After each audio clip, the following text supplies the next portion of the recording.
ಖಾತೆ ಸಚಿವರಾಗಿರ್ತಕ್ಕಂಥ ಸನ್ಮಾನ್ಯ Shri V Somanna Amrit Bharat station Hosapete station Amrit ಭಾರತದಲ್ಲಿ 15 ಕೋಟಿ 17 ಲಕ್ಷ ಖರ್ಚು ಮಾಡ್ತಾ ಇದ್ದೀವಿ. 80% ಕೆಲಸ ಮುಗಿದಿದೆ, ಅದನ್ನು ಮುಗಿಸ್ತಾ ಇದ್ದೀವಿ. ತೋಟಗಲ್ಲು ರಣಜಿತ್ತಾಪುರ doubling line, Totagal ರಣಜಿತ್ತಾಪುರ doubling line ಯೋಜನಾ ವೆಚ್ಚ 446 ಕೋಟಿ.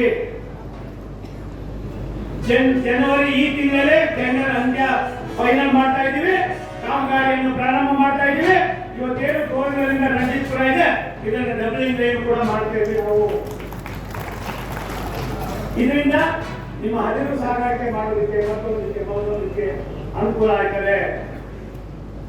ಬಳ್ಳಾರಿ ಚಿಕ್ಕಜಾಜೂರು ಎಷ್ಟು ವರ್ಷದ ಸಮಯ? 50 ವರ್ಷ. ನಾನು ಇನ್ನೂ ಚಿಕ್ಕ ಹುಡುಗ ಇದೆ. ಹಂಗೆ ಇತ್ತು ಚಿಕ್ಕಜಾಜೂರು ಬಳ್ಳಾರಿ ಚಿಕ್ಕ. ನಾವ್ಯಾರು ಹೋಗಿ ಮೋದಿ ಸಾಹೇಬರು ಕೇಳಿರಲಿಲ್ಲ. ಎಂತೆಂಥ ಪ್ರಸ್ತಾವನೆಗಳನ್ನು ಕೈಗೆತ್ತಿಕೊಂಡು ಇವತ್ತು 2025 ಜೂನ್ನಲ್ಲಿ ಕ್ಯಾಬಿನೆಟ್ ಅನುಮೋದನೆಯನ್ನು ಕೊಟ್ಟಿದ್ದಾರೆ. ಇದರ ಖರ್ಚು 3,400 ಕೋಟಿ ರೂಪಾಯಿಗಳು. ಇದರ ಬಳ್ಳಾರಿ ಚಿತ್ರದುರ್ಗ ಮೈನಿಂಗ್ಗೆ, ಮಂಗಳೂರು ಹೈದರಾಬಾದ್ ನಡುವೆ ಇಟ್ಕೊಂಡು ಹೋಗೋದಕ್ಕೆ ದೊಡ್ಡ ಅನುಕೂಲ ಆಗ್ತದೆ. ಬಂದ್ಬಿಟ್ಟು ಹಣ ಇರದೇ 27,000 ಎಕರೆ ಇದ್ರೆ ಅದರಲ್ಲಿ ನಾನು 3,51,000 ಜನ ನಾನು ಬದುಕಿಸ್ಬೇಕಣ್ಣ. ಇದು ಬಹಳ ಫಲವತ್ತಾದ ಭೂಮಿ, ಇದನ್ನ ದಯಮಾಡಿ ಕೈ ಬಿಡ್ಬೇಕಣ್ಣ. ಆಲ್ರೆಡಿ ನಾನು ಬೇಕಾದ್ರೆ ಬೇರೆ ಗ್ರೂಪ್ ಹೌಸಿಂಗ್ ಬಂದಾಗ ಮಾಡೋಣ ತುಕಾರಾಮ್ ಕಾಮರ ಇಲ್ಲ ಅಂತೇಳಿ ನಮ್ಮ ಸಂತೋಷ್ ಅಣ್ಣರು ನಾವಿಬ್ಬರು ಲೆಟರ್ ಒಯ್ದಿದೆ. ಇಮ್ಮಿಡಿಯೇಟ್ ಆಗಿ ಕ್ಯಾನ್ಸಲ್ ಮಾಡಿ ಆ ಬಡವರ ಪರವಾಗಿ ರೈತರ ಪರ ನಿಂತ ಕಾರ್ಯಕ್ರಮ ನಮ್ಮ ಶ್ರಮವನ್ನು ಪಟ್ಟಿದ್ರಿ. ತಮಗೂ ಕೂಡ ನಾನು ಕೃತಜ್ಞತೆಯನ್ನು ಕೂಡ ನಾನು ಹೇಳ ಬಯಸ್ತೇನೆ. ಜೊತೆಗೆ ಈ ಭಾಗದಲ್ಲಿ ಅಣ್ಣವರಿಗೆ ಒಂದು ಮನವಿಯನ್ನು ಮಾಡ್ಕೊಳ್ತೇನೆ.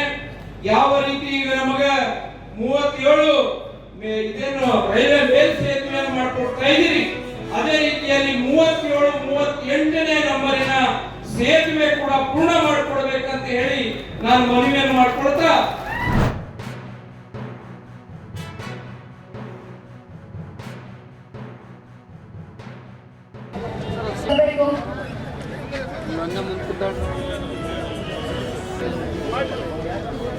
ತಮಗೆ ಅವಕಾಶ ಇರುತ್ತೆ.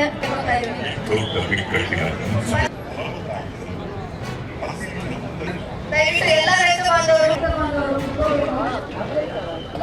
ರಾಗಿ ಮಸಾಲೆ ರೊಟ್ಟಿ ಎಲ್ಲ ಮನೆ ಮಾಡ್ತಾರೆ. ಮಳಿಗೆಗಳನ್ನ ತದನಂತರ ವೀಕ್ಷಣೆ ಮಾಡಿದ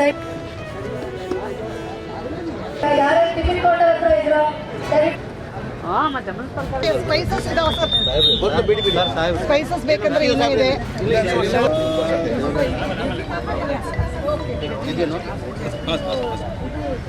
ಸರ್ ಇದು ಸಜ್ಜೆದು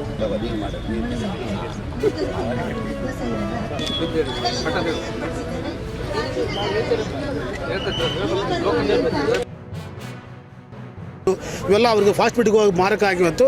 ಅವ್ರು ಊಟ ಅಂದರೆ ಇದನ್ನು ಬಿಟ್ಬಿಟ್ಟಾರೆ ಅವರು.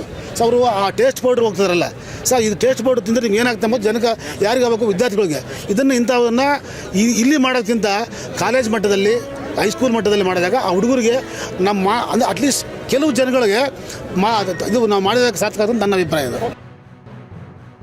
ಅಂದರೆ ಈ ನವಣೆ, ರಾಗಿ, ಸಜ್ಜೆ ಏನಂದರೆ ಬಡವರು ಊಟ ಮಾಡೋವಂತೆ ಇತ್ತು ಮೊದಲಿನ ಕಲ್ಪನೆ. ಆದರೆ ಇವತ್ತು ಹೇಳ್ತಾ ಇದ್ದೀವಿ, ಇದು ಶ್ರೀಮಂತರ ಅಗತ್ಯವಾಗಿ ಊಟ ಮಾಡಬೇಕು. ನವಣೆ, ಸಜ್ಜೆ, ಸಿರಿಧಾನ್ಯಗಳು ಅವು ಯಾಕಂತಂದರೆ ಇದು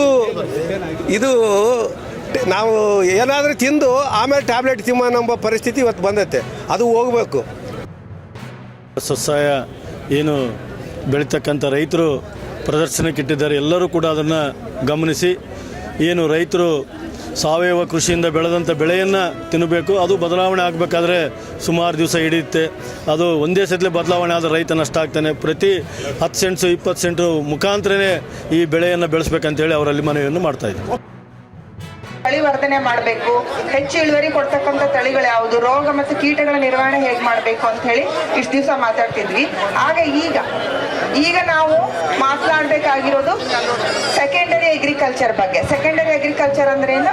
ಸಂಸ್ಕರಣೆ ಮಾಡಿ ಮೌಲ್ಯವರ್ಧನೆ ಮಾಡಿ ಮಾರೋದ್ರಿಂದ ಹೆಂಗ್ ರೈತರಿಗೆ ಲಾಭ ಆಗ್ತದೆ ಅನ್ನೋ